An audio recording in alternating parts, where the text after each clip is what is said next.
Non-Stop 2, I mean, The Commuter, is a new action movie starring Liam Neeson. So I'll say this, I saw the trailer for The Commuter, and I'm just like, this looks like the exact same plot to Non-Stop, which came out a couple years ago, except instead of being on a plane, it's now on a train. But I'm a big fan of Liam Neeson. I think he's a great actor in general, and when Taken came out in 2008, I believe, that was the movie that I think really established him as a great action movie star. Okay, yeah, he was Qui-Gon Jinn in The Phantom Menace, and he was Ra's al Ghul in Batman Begins, but Taken was the movie that, for me, really solidified him as an absolute fucking badass. That being said, The Commuter is still a January movie, so I knew not to get my hopes up too high for it. So obviously the movie focuses on Liam Neeson. He has a wife, he has a son who's just about to start college, he works as an insurance salesman, and he takes this train every day to work as his commute. Except this time when he goes to work, he ends up getting fired, which is not good at all because his family is already in considerable amount of debt,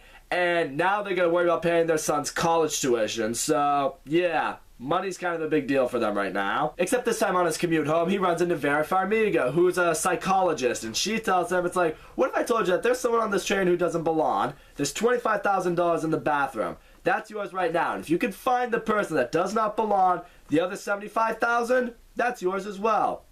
That's $100,000 total. Should definitely help you out in your time of need. Because she's been able to figure out that Liam Neeson is actually a former cop, and you know, with him being in the situation that he seems someone who's most capable of figuring out this mystery. Except of course Liam Neeson's like, this is bullshit, some lady was just messing with me. Then he goes to the bathroom and he finds a package of 25 grand. He's like, okay, no, this is legit. Except at first, he just takes the money and doesn't do anything with it, but then he gets warned at the next stop. It's like, yeah, you took that money?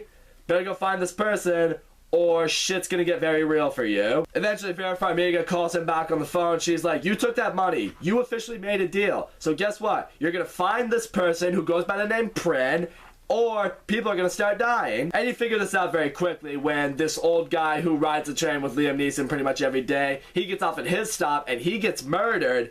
And then Liam Neeson gets another call saying, guess what? If that's not enough to really get your attention, we also have your wife and son. If you don't figure this out, if you don't solve this mystery, something's going to happen to those two. And now the movie is basically a mystery thriller on this train.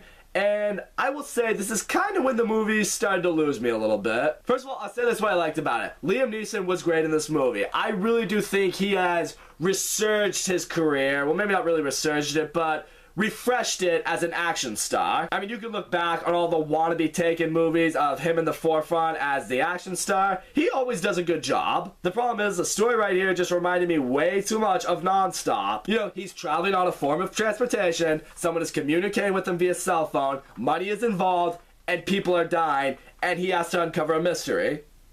It's basically the same thing. And I will say, seeing Liam Neeson, you know, uncover the mystery, you know, figure out all these clues, do what he needs to do to figure out who this Prin person is, that stuff is intriguing. That stuff was interesting to say the least. I did like seeing that. And some of the ways he has to maneuver the train and, you know, avoid ultimately getting killed or losing sight of somebody he can't lose sight of, some of that stuff did get a bit intense at times. But eventually, I'm just watching the movie, and at a point, I'm literally sitting there like, this is nice, but I've literally seen this all before. There's really nothing in this movie I haven't seen before in a Liam Neeson action movie, and that's the bummer. And that's part of the bummer. As the mystery is just going on, as he's trying to figure out all these clues to, you know, who might be Prin, you know, at a point, it kind of lost me. The movie just got boring. It felt way too slow. Nothing was really compelling me. If you want to make a movie or mystery, you gotta suck me in, you gotta make me feel like I'm on this hunt, I'm on this investigation with Liam Neeson. Never really felt like I was at times, never really cared to be. So now we get to the end of the movie, the train's getting down to like the final two stops, and you know, Liam Neeson really has to figure out who the person is. He finally does figure out who this person is, and he realizes that this person who's going under the name of Prin, she witnessed the murder of her boyfriend, and you know, she's on her way, you know, in one of those, those witness protection programs. She's under that right now. She has to get to this trial so she can testify. Apparently, Vera Farmiga and her crew of criminals, they were involved with that murder, so they want to kill her, so ultimately they can get away with murder. They need Liam Neeson to find her and deliver her to them, so, you know, they can do away with her. And eventually, Vera Farmiga, she gets on the phone with him again. He's like, you want me to deliver this girl so you can kill her? I'm not going to do that. And she's like, all right, well, guess what? Now everyone on the train is going to die. die. So eventually, Vera Farmiga, her plan is to just, you know, take out the train's brakes so the train can just crash into the final stop that it comes up to. But, you know, through working with the conductor and the passengers, they're able to separate the freight car that they're in. They're able to separate that from the train. So ultimately, the freight car is able to stop. It just, you know, grinds it out on the tracks and eventually just falls apart.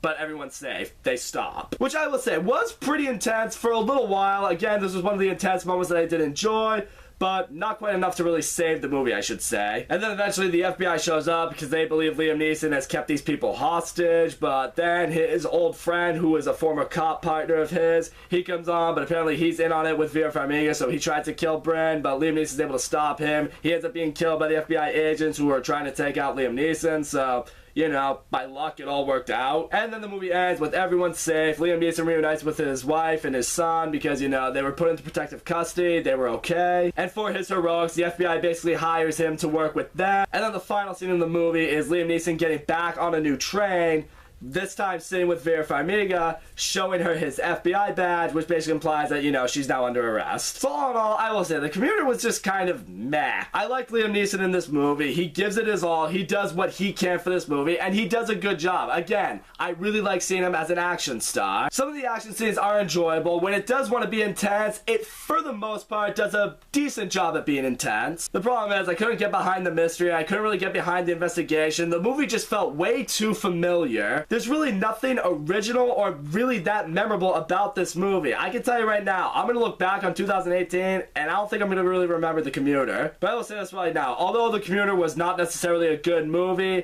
it's a lot better than a lot of movies that come out in January typically are. So I will definitely give it that. Now before I go, I just want to address something with you guys real quick. If you remember a few months ago, I made a video about the possibility of me leaving YouTube. I'm here to tell you guys right now, I've given it some more thought, given it more consideration, and I'm here to tell you guys right now, I'm not going anywhere. I was having the issues like some of my videos were getting demonetized because they were inappropriate, some of my videos were getting copyright claims. I will say, however, recently, YouTube has gotten better with that. Like, a lot of my videos have actually been reviewed and they remonetized them. And, you know, I haven't really been getting any copyright claims since I stopped doing trailer reaction, and I've stuck with my trailer reviews. And don't think for one second that I'm doing YouTube for the money, because I'm not. I'm not getting anything out of it. I just like having that feeling that there is a possibility that one day I could maybe do this for a living. It's every person's dream to do their hobby for a living. My hobby is watching movies and talking about them. But the most important reason for why I'm not leaving YouTube is simple. I can't give it up. I've been doing YouTube for 2.5 years now. My channel is something that I built and I made on my own. And in a way, it's really become a part of my life. I really love doing this. This is something that I am passionate about. And really, I just can't give it up. I don't want to stop, and I'm not going to stop. So guys, I'm letting you know, for anyone who was afraid that I would leave YouTube, I'm not leaving. I am going to stay here. However, I do want to let you guys know of the side project that I did hint at in my video where I discussed the possibility of leaving. Very recently, I finally opened up a Snapchat, and what I've been doing on my Snapchat is I've been making these spoiler snaps. Basically what it is after I go to the movies, I will get on my phone and I will give a very quick 10-second summary, spoiler summary anyway, of the movie that I saw. I don't do it with every movie that I see, just the ones I feel I can make a funny, enjoyable, 10 to 30 second little video clip of. It's unedited, it's unfiltered, it's me doing the very best I can to sum up a movie in the shortest amount of time possible. It actually gets pretty funny at times. The people who are following me on Snapchat right now, they've been enjoying it. And a lot of you may be wondering, why aren't you just using Stardust? It's the movie reviewer video app. It's basically Snapchat for movie reviewers.